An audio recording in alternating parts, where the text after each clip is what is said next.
Meeting and mingling is very sweet, but memory is a great compassion. And if one transcends the process that we refer to as time, then the whole existence is compassion for you. That's what the chant is, I mean, generally saying.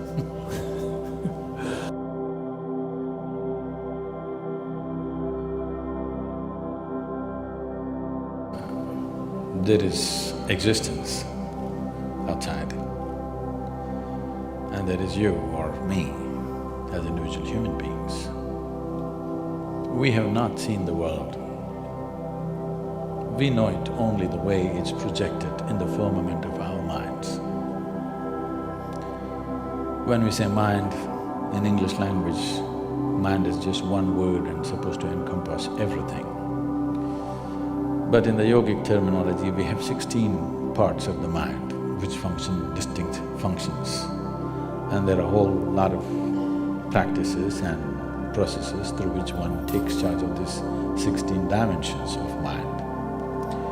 These 16, for simpler understanding, can be brought into four sections.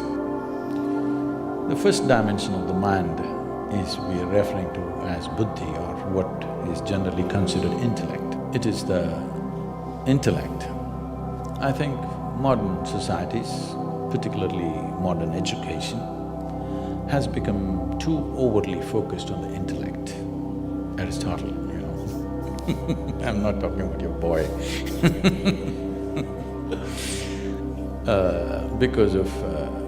we got too engrossed in… we got too mesmerized by our own logic, and we have invested too much in human intellect, leaving out the other dimensions of intelligence that functions within us. When we say intellect, it is the logical realm of what's happening in our minds. Or in other words, in your intellect, you can't make your intellect agree 2 plus 2 is 6.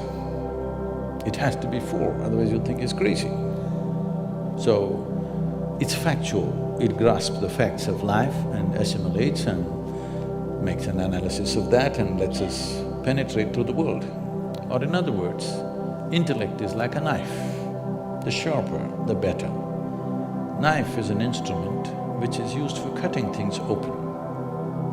So this is one way of exploring the world, by dissection. This is how, you know, at least in high school you must have dissected something. Maybe an earthworm or a cockroach or a frog, I don't know how far you went. This is one way of knowing